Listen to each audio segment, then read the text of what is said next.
আজকের গল্পটি শুনে আপনি আপনার চোখ থেকে পানি ফেলতে বাধ্য হবেন। তো আশা করি গল্পটি শুনে আপনাদের অনেক ভালো লাগবে। তো পুরো গল্পটি শুনুন। আমার পাশের বাসার একটা মেয়ে, নাম মিম, আর আমার নাম ইমু। মিম আর আমি দুইজনেই খুব ভালো বন্ধু, বলতে পারেন একজন আরেকজনকে ছাড়া চলে না। হঠাৎ করে একদিন আমি মিমকে মজা করতে করতে বললাম, মিম, আই লাভ ইউ। ও বলে, শোন ইমন, আমি তোকে ভালোবাসতে পারবো না, তুই শুধু আমার বন্ধু। এই কথা বলেই চলে গেল, আটকাতে পারলাম না। এভাবেই দিন যেতে লাগলো, কিন্তু মিম তো আমাকে ভালোবাসে না। কি যে করি। বলতে বলতে মিমের ফোন। ওই ইমন, কি করছ?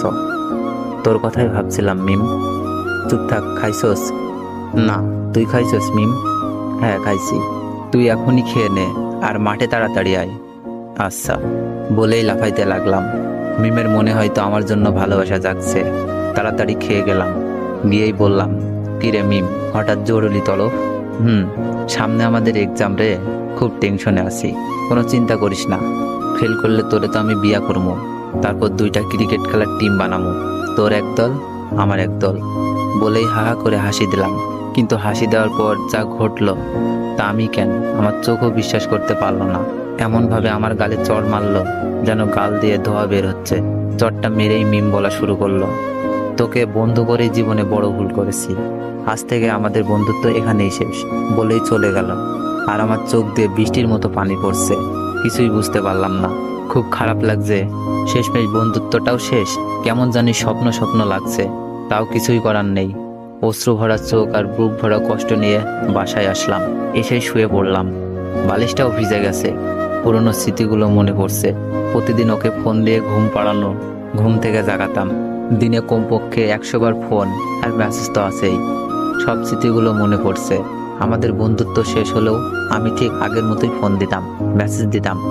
মিম খুব বিরক্ত ফিল করত, তারপরও কথা বলতে চাইতাম।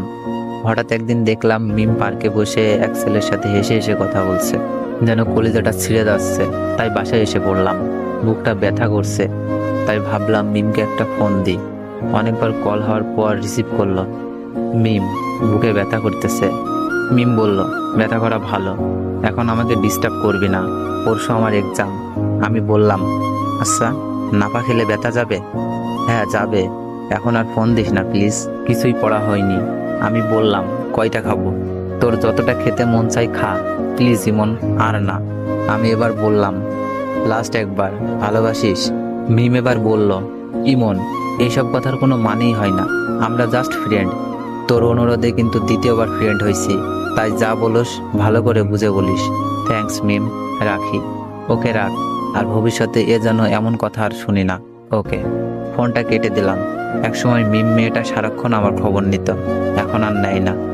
আর জিজ্ঞেস করে না কাউকে পছন্দ করিস কিনা, আর আগের মতো কি করতে হবে বলে না। হঠাৎ বুকের ভেতরে আবার চিপ দিয়ে উঠলো। বুকটা চেপে ধরে একটু বিছানায় শুয়ে পড়লাম। খুব কষ্ট হচ্ছে। আবার বিছানা থেকে উঠে আমাকে নাবা খেতে হবে। কয়টা খাবো? মিম তো বলেই দিয়েছে যতটা ইচ্ছা খেতে পারে। সবগুলো ওষুধ মুখের ভেতরে পুরে ঘুমিয়ে পড়লাম। কাক ডাকা ভরে উঠে পড়ে মিম। মোবাইল চেক করে একটা দীর্ঘশ্বাস ছাড়ে। যাক, আজ আর কোনো মেসেজও নাই, মিস কলও নাই। পড়াই মনোযোগী হই। মিম মন দিয়ে পড়তে থাকে। হঠাৎ মনটা যেন কেমন কেমন করছে। তবুও ভালো, ইমন জ্বালাচ্ছে না। ছেলেটার কোনো কমন সেন্সও নাই। যখন তখন ফোন দিয়ে বলে, মিম, এইটা হয়েছে, এখন কি করব? ওইটা হয়েছে, বোরিং। কয়েক ঘন্টা কেটে গেলেও মিমের মোবাইলে আলো জ্বলছে না। হঠাৎ মোবাইলে মেসেজ টোন বেজে উঠল।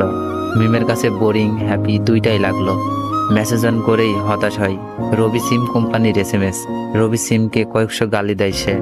ঘড়ির ঘন্টার কাঁটা ক্রমশই বেড়ে চলেছে, কিন্তু একটি বারের জন্য ইমনের মোবাইল থেকে কল আসে না। হঠাৎ মিমের স্মরণ হয় কতদিনের কথা। ইমন বলেছিল, মিম, বুকে ব্যথা। ওর ভুরু যুগল কুঁচকে যায়, মুখটা কালো হয়ে যায়, বুকের ভেতরটা খা খা করে ওঠে। মন থেকে কত রকম ভয় করছে। রাত 9টা।